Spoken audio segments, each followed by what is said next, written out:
নমস্কাৰ, এয়া আমাৰ পেহী হয়, মানুহজনৰ পেহী হয়। হঠাৎ কি হৈ গ'ল নাজানো, মানে গাটো বেয়া হোৱাৰ বাবে আমি আমাৰ ঘৰলৈ বুলি আনিছিলোঁ, কিন্তু ৰাতিটোৰ ভিতৰতে কি হৈ গ'ল যে আমি অইলত ভৰ্তি কৰাইছিলোঁ, দুলীয়াজান অইলত নোৱাৰাৰ বাবে আমি ডিব্ৰুগড়লৈ বুলি লৈ আহিলোঁ। ডিব্ৰুগড়ত ভৰ্তি কৰাইছিলোঁ। আৰু এইখন হৈছে HM, য'ত নেকি মই আছোঁ। এই HMত আমাৰ দেওৰ সৰু ল'ৰাটোৰ অপাৰেশ্যন এটা আছে, আৰু তাতে আমি মাতষাৰ লগাই গ'লোহি। চাই মেলি ওচৰতে আছে সঞ্জীৱনী, সেই সঞ্জীৱনীত আমাৰ পেহীক ভৰ্তি কৰি থৈ দিয়া আছে। এতিয়া তালৈ বুলি ওলাইছোঁ আমি। এয়া HM হয়, HMৰ পৰা আমি ওলাই মেলি এতিয়া সঞ্জীৱনীলৈ বুলি গৈছোঁ। নাজানো কি হৈ গ'ল, হঠাতে পেহী গা একেবাৰে ভাল নহ'ল। আগতেতো তেনেকুৱা হোৱা নাছিলে, এবাৰ প্ৰথম হৈছে।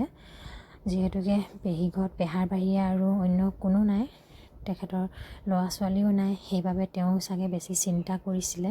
চিন্তা কৰি কৰি আজি তেওঁ মানসিকভাৱে এই অৱস্থা হৈছে। আমাৰ মতেতো আমি মানসিক বুলিয়ে কৈছোঁ, যিহেতুকে আগতে তেওঁৰ কোনো এটা বেমাৰ নাই, হঠাৎ হৈ গ'ল। মানুহ চিনি নোপোৱা অৱস্থা হৈ গ'ল, মানুহ গ'লে ভয় কৰে, তেনেকুৱা হৈ গ'ল। এতিয়া ক'ত আছে তেওঁ গম পাইছে মেডিকেলত বুলি, তথাপিতো মানুহ গ'লেই ভয় কৰে। আৰু এইগৰাকী হৈছে আমাৰ পেহী। এয়া দেখিছেনে, শুই থাকিব দিওঁ শুই নাথাকে, বাহিৰলৈ বুলি ওলাই আহিছে। আহি এয়া আউজি পেলাই কিনো কৈ আছে, কথাবিলাক কয় পাহৰি যায়, পাহৰি আৰু এয়া হঠাৎ ভাল হয়, আকৌ হঠাৎ হয়। মোক মানে চিনি পায়, মোৰ নামৰ সৈতে জানে, তথাপিতো বাকীবিলাক গ'লে ভয় কৰে, কিবা কৰিবলৈ আহিছে নেকি, মাৰিবলৈ আহিছে নেকি, তেনেকুৱা বুলি ভাবি থাকে। পেহা পেহী বাহিৰে অন্য কোনো মানুহো নাই তেনেকৈ চোৱা চিতা কৰিবলৈ, সেইবাবে আমাৰ ঘৰলৈ বুলিয়ে আমি লৈ গৈছিলোঁ।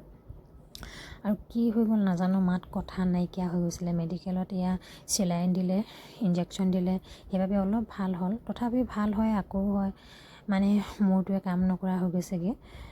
কথাবিলাক বেছি চিন্তা হৈছেগৈ, যিহেতুকে তেওঁ ল'ৰা ছোৱালী নাই, সেইবাবে বেছি চিন্তা হৈ গ'ল।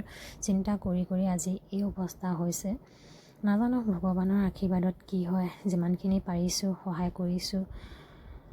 মানুহজনতে শোৱা খোৱা একোৱে শান্তি নাইকিয়া হৈছে। এনি টাইম ডক্টৰৰ লগত কথাটো পাতিব লাগিব, পাতি মেলি আমি অন্য এখন মেডিকেলত লৈ যাম বুলি ভাবিছোঁ। যিহেতুকে অসম চিকিৎসা মহাবিদ্যালয়খন আছে, তাতে আমি আকৌ ভৰ্তি কৰাই দিম বুলি ভাবিছোঁ। যিহেতুকে ইয়াত টকা পইচাও কথা আছে, ইমান টকা পইচাওতো পেহা পেহী ভাগৰ নাই। আমিতো যিমানখিনি পাৰিছোঁ দিয়ে আছোঁ।